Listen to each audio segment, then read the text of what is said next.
In 1943, the United States Department of Agriculture sent a team of agronomists across Central America to document indigenous farming methods that had survived Spanish colonization, and what they found in the highlands of Guatemala changed everything they thought they knew about soil science. These agronomists, trained in the latest American agricultural techniques, expected to find primitive systems struggling to feed small populations. But instead they discovered fields that had been producing continuous harvest for over 3,000 years without a single bag of fertilizer, without crop rotation in the modern sense, and without any external inputs that American agriculture considered absolutely essential. The lead researcher, Edwin Oakes, wrote in his field notes that he had witnessed something that violated every principle of soil depletion he had been taught at Cornell, and his supervisor at the USDA quietly filed the report in a section reserved for observations that couldn't be explained by contemporary science. But one detail in that 1943 documentation, one specific configuration of plants that Oakes measured and photographed extensively, was systematically erased from mainstream agricultural education over the next 4 decades. And by the 1980s, most American agronomists had never heard of the system that Mesoamerican civilizations had relied on to build cities larger than London without depleting a single acre of soil. The list of crops the USDA team observed in those Guatemalan fields included all the expected staples that anthropologists had documented for decades. Maize appearing in every variation from white to deep purple, beans of multiple species climbing through the vegetation, squash vines spreading across the ground, and occasional plantings of chili peppers and tomatoes scattered throughout. But when Oakes tried to categorize these crops according to standard agricultural taxonomy, he encountered a problem that he described as taxonomically impossible in his notes, because the 3 primary crops weren't behaving like separate species at all, but rather like components of a single organism, each one performing a different biological function that the others required to survive. The maize wasn't just growing near the beans, it was providing the physical structure that beans needed to climb, and the beans weren't just occupying the same space as the maize. They were actively feeding nitrogen into the soil that the maize consumed, and the squash wasn't just filling empty ground between the other plants. It was creating a microclimate that protected the entire system from water loss and weed competition. This wasn't a list of crops, Oakes realized. This was a biological technology, and when he looked for it in the USDA's official classification system for farming methods, he found it had been placed not in the section for advanced polyculture, techniques, or sustainable agriculture systems, but in the category reserved for primitive subsistence farming, alongside slash-and-burn methods and nomadic foraging. That biological technology was called the Milpa, a word derived from the Nahuatl term milpan, meaning simply cultivated field. Though that translation barely captures what the system actually represents. The Milpa isn't a crop, it's an engineered ecosystem, and the version that fed the Maya civilization for over 2,000 years was built around 3 plants that Mesoamerican farmers called the 3 sisters because of how completely they depended on each other for survival. Zea maize providing the carbon structure, Phaseolus vulgaris fixing atmospheric nitrogen, and Cucurbita species creating ground cover that functioned like living mulch. For 7,000 years, this configuration of 3 plants defined what food production meant across an area stretching from central Mexico to Honduras, and every major Mesoamerican civilization from the Olmecs to the Aztecs organized their entire agricultural calendar, their religious ceremonies, their urban planning, and their population density around the productive capacity of fields where maize, beans, and squash grew together in a relationship so precisely calibrated that removing any one component caused the entire system to collapse within a single growing season. The Florentine Codex, compiled in the 1570s by Franciscan friar Bernardino de Sahagún, contains more references to milpa cultivation techniques than to any other agricultural practice in Mesoamerica, dedicating entire chapters to the precise timing of when beans should be planted relative to maize emergence, and describing in technical detail how Maya farmers knew which squash varieties would provide optimal ground coverage for different soil types. Earlier still, the Madrid Codex from the pre-Columbian period depicts milpa fields in nearly every agricultural scene, showing farmers working in systems where 3 distinct plants always appear together, never in monoculture, never in simple rotation, but always in the same integrated configuration that European observers would later fail to understand. Across the Maya lowlands, Archaeological evidence shows that cities with populations exceeding 100,000 people sustained themselves entirely on milpa-based agriculture, with no evidence of soil exhaustion, no signs of the catastrophic erosion that plagued European monoculture systems, and no requirement for the animal manure or fallow periods that Old World farming considered absolutely necessary for maintaining soil fertility. The Dominican friar Diego Duran, writing in 1581, described milpa fields as more productive than our best European farms, despite using methods we would consider chaotic, and he noted with obvious confusion that indigenous farmers achieved these yields without plowing, without manure, without any of the inputs our agriculture demands. And then, between 1950 and 1980, the milpa disappeared from the most productive agricultural regions of Mexico and Central America, not gradually, not through natural replacement by superior technology, but through systematic elimination that followed the exact same pattern in every country where it had sustained populations for millennia. This wasn't caused by disease. The Three Sisters remained as viable as they had been for 7,000 years, and it wasn't caused by crop failure,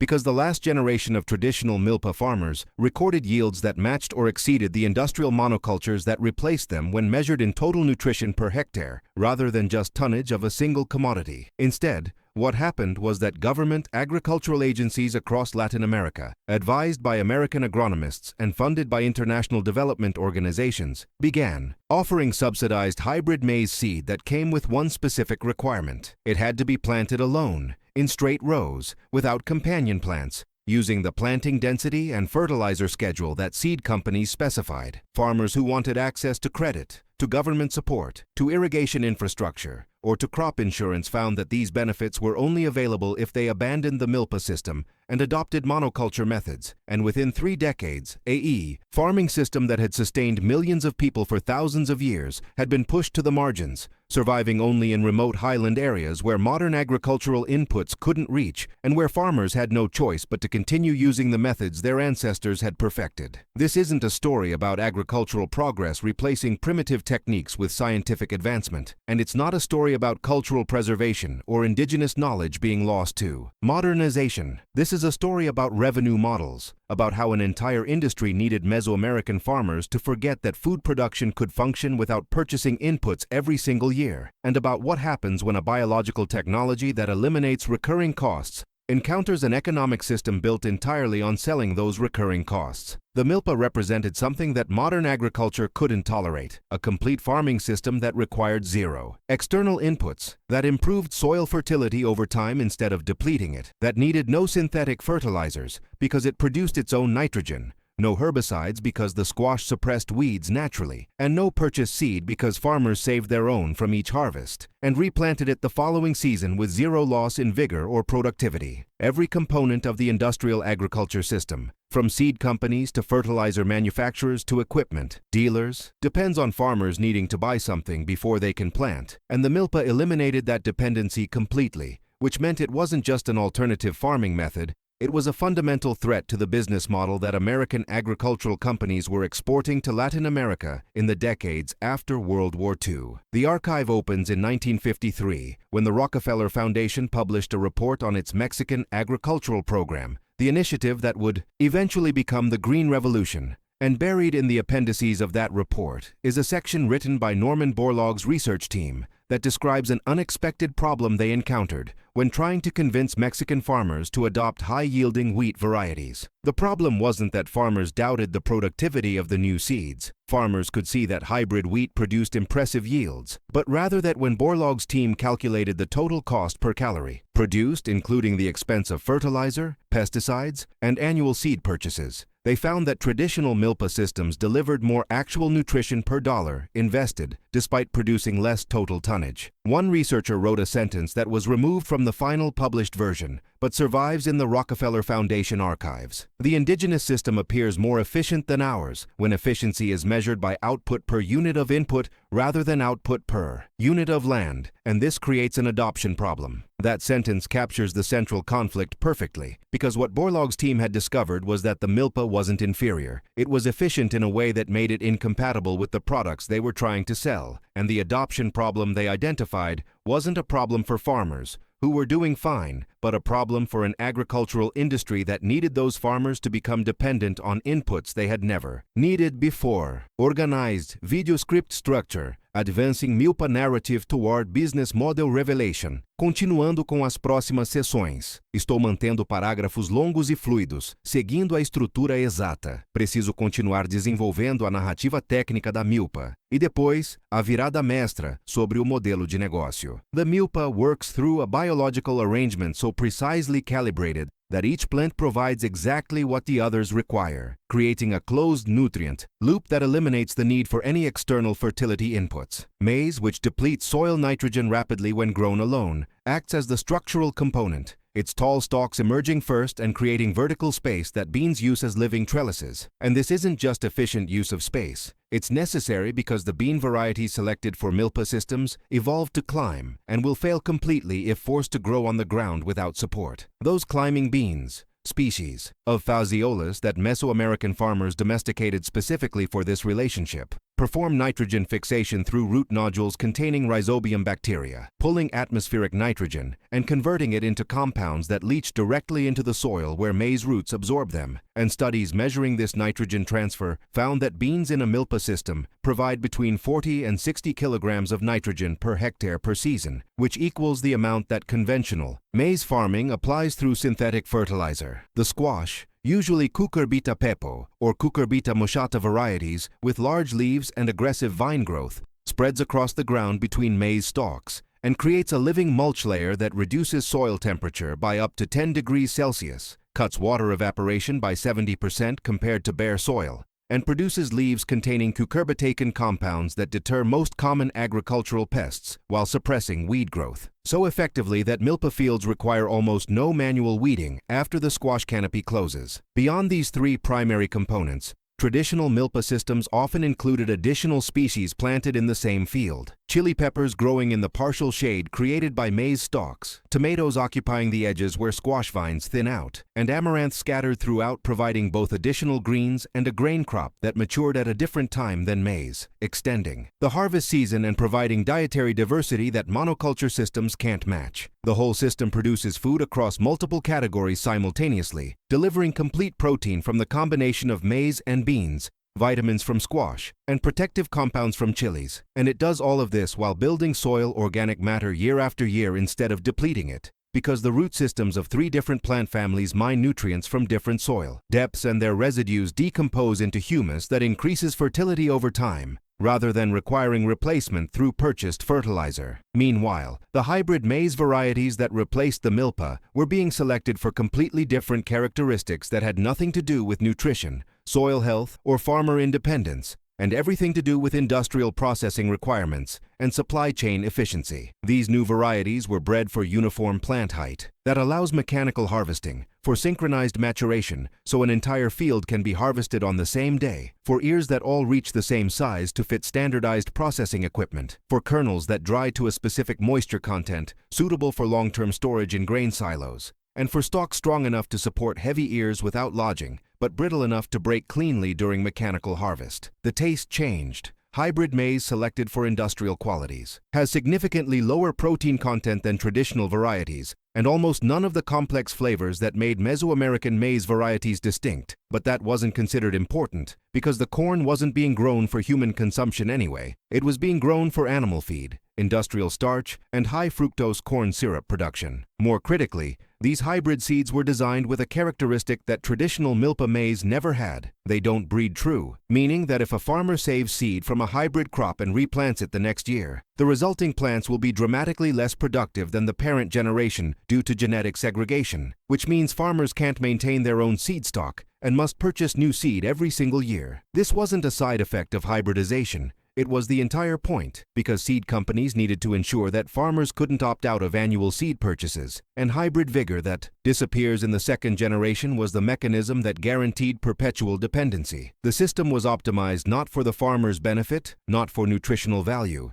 and certainly not for soil health, but for logistics, processing efficiency, and most importantly, for creating a farming model that required purchasing inputs annually, rather than maintaining biological independence through seed saving and integrated polyculture. The invisible rules that govern modern agriculture, the standards that determine what can be grown commercially and what gets marginalized as subsistence farming, were never designed around maximizing food production or soil health, but around making farming compatible with industrial processing and commodity markets. Supermarket chains require produce that looks identical across thousands of units, that ripens on a predictable schedule allowing coordinated distribution, that ships without damage in standardized containers, and that stores long enough to survive the journey from field to warehouse to retail without significant loss. Food processing facilities need raw materials that arrive in uniform batches, that contain consistent moisture and starch levels, that flow smoothly through automated equipment designed for specific sizes and shapes, and most critically, that come from farms large enough to fulfill contracts for thousands of tons at a time, rather than small diverse operations producing dozens of crops. Simultaneously, the Milpa fundamentally cannot meet these requirements, not because it's unproductive, but because it produces diversity instead of uniformity, because it ripens on biological time rather than synchronized schedules, because its yields consist of multiple crops simultaneously rather than truckloads of a single commodity, and because the system works best on small to medium-sized farms, where farmers can manage the complexity of interplanting rather than on thousand-acre operations running mechanical harvesters. When agricultural extension agents and development programs evaluated the Milpa against these industrial standards, they saw a system that couldn't scale, couldn't mechanize, couldn't plug into commodity markets, and couldn't generate the volume of single products that industrial food systems demand. And they categorized it as backwards, not because it failed to produce food, but because it failed to produce the kind of food that industrial agriculture knows how to process and sell. But the real problem, the characteristic that made the Milpa genuinely incompatible with modern agriculture, rather than just inconvenient, was that it didn't require farmers to purchase anything to keep it running. Once you plant a Milpa, you have everything you need to plant it again next year. You save seed from your maize harvest and replant it. You save beans, and they'll grow just as vigorously as the purchased parent seed. You save squash seeds, and they maintain full productivity across generations. And most crucially, you don't need to buy fertilizer because the beans are producing it. You don't need to buy herbicide because the squash is suppressing weeds. You don't need to buy pesticides because the diversity itself prevents pest outbreaks. And you don't need to buy new equipment because the system works with hand tools that last decades. Compare this to the system that replaced it. You plant hybrid maize purchased from a seed company. You harvest it, and then you cannot replant your own seed because hybrid vigor doesn't persist into the second generation. So next year you return to the seed dealer and buy again. You apply synthetic fertilizer before planting because your maize is a monoculture without nitrogen-fixing companion plants. And you deplete the soil's nitrogen reserves every season, which means every year you return to the fertilizer supplier and buy again. You spray herbicides because there's no ground cover suppressing weeds, and you need to spray multiple times per season using products that cost hundreds of dollars per hectare, which means every year you return to the chemical supplier and buy again. The Milpa is a closed loop that eliminates recurring revenue,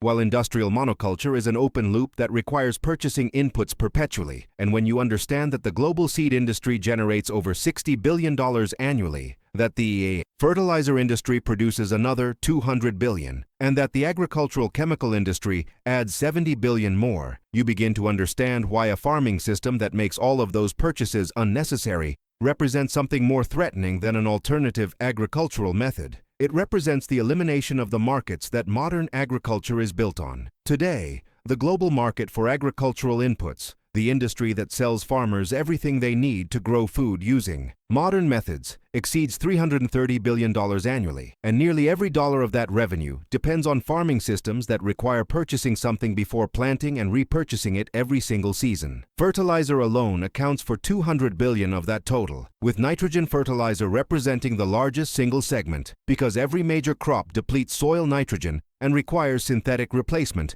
when grown in monoculture without legume companions. The seed industry generates another $60 billion selling hybrid and GMO varieties that farmers cannot legally or biologically save and replant, creating guaranteed annual demand for new seed purchases. Agricultural chemicals, from herbicides to pesticides to fungicides, add $70 billion more by solving problems that integrated polyculture systems like the Milpa never created in the first place, because diverse plantings don't experience the pest explosions and weed pressure that monocultures face. This is entire economic structure, these hundreds of billions in annual revenue flowing to seed companies, fertilizer manufacturers, and chemical producers, depends on farming methods that treat the soil as a neutral substrate, requiring constant input replenishment, rather than as a living system that can be designed to replenish itself. There's an entire ecosystem of businesses, research institutions, government agencies, and educational programs organized around the assumption that modern farming requires purchasing inputs annually,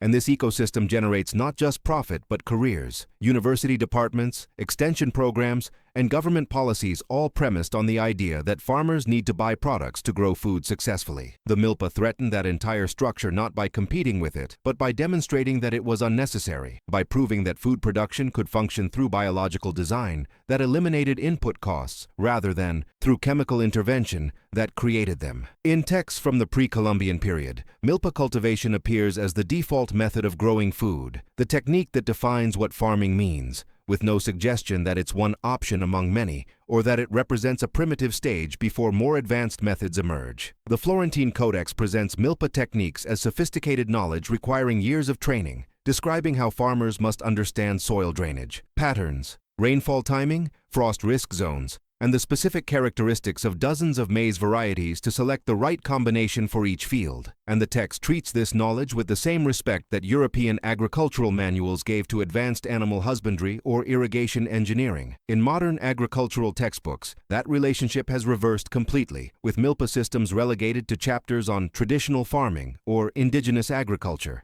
categories that implicitly position them as historical artifacts rather than functional technologies, while industrial monoculture appears in sections on modern agriculture, scientific farming, and advanced crop production, as though these represent progress beyond what came before. The language shifted from presenting the Milpa as agriculture itself to presenting it as an alternative to real agriculture, from describing it as a complete system to framing it as subsistence farming that feeds families but can't scale to feed nations, from recognizing it as engineered complexity to dismissing it as unmanaged diversity. What was once the standard became the substitute. What was once considered sophisticated became classified as primitive. And what was once the foundation of food security for millions became marginalized as a cultural practice maintained for tradition rather than a technology maintained for function. The development agencies moved on, implementing green revolution programs that required purchased inputs and created the dependencies they were designed to create. The agricultural extension services moved on,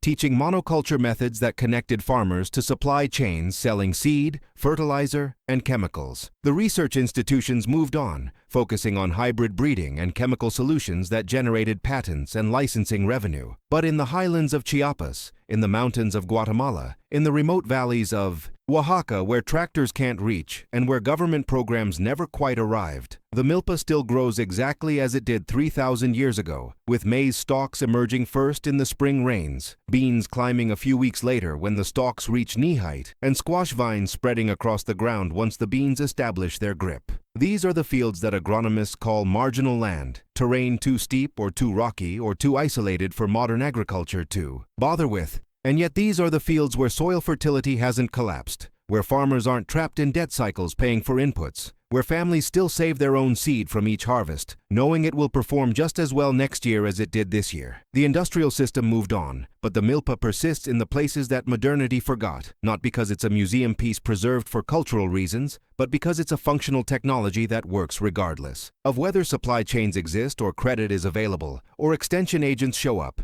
And in those places where the economic system behind modern agriculture hasn't penetrated completely, the three sisters still grow together doing what they've done for 7 millennia, feeding people without requiring them to buy permission to farm. Bringing the Milpa back doesn't require access to rare seeds, specialized knowledge held only by indigenous farmers, or land that meets specific conditions, found only in Mesoamerica. And you don't need to abandon modern life to make it work in a contemporary context. You can start with less than $20 in seed costs, planting an area as small as 100 square feet if that's all the space you have available, and you'll get results in a single growing season that demonstrate why this system sustained civilizations. The process is simpler than industrial farming makes food production seem. Prepare the soil in spring after frost risk passes in your region. Plant maize first in small hills about 18 inches apart, wait until the maize reaches 6 inches tall, and then plant 4 to 6 bean seeds around each maize plant. Wait another week and plant 2 to 3 squash seeds in the spaces between maize hills.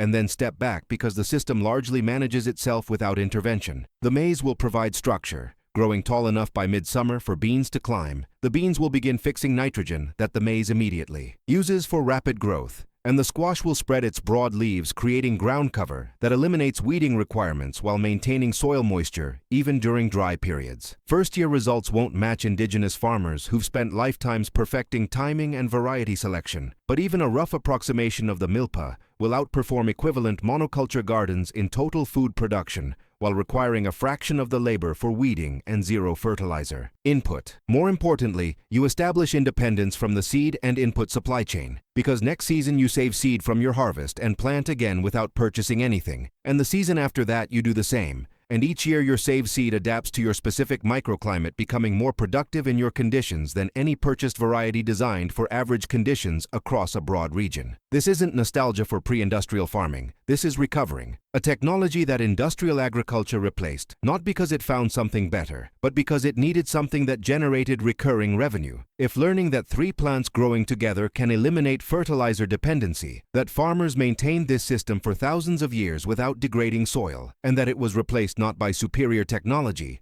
but by a business model that required annual input purchases changes how you see the vegetables in your supermarket. Then you're beginning to understand that you're not just buying food, you're buying into a system. And that system needs you to forget that food production once functioned without requiring permission from seed companies or debt to chemical manufacturers. Every bag of fertilizer, every packet of hybrid seed, every bottle of herbicide represents a solution to a problem that integrated polyculture systems never created. And the fact that modern agriculture treats these inputs as necessary rather than as evidence of design failure reveals that the system was optimized for generating revenue rather than for feeding people efficiently. The Milpa isn't a relic. It's proof that another model existed, one that worked longer than industrial agriculture has existed. And the fact that it was systematically replaced by methods that create dependency rather than methods that create abundance should make you question every assumption about progress that modern farming promotes. Subscribe to the Power Roots, because we're digging into the agricultural technologies that were too effective to survive. The farming systems that were eliminated,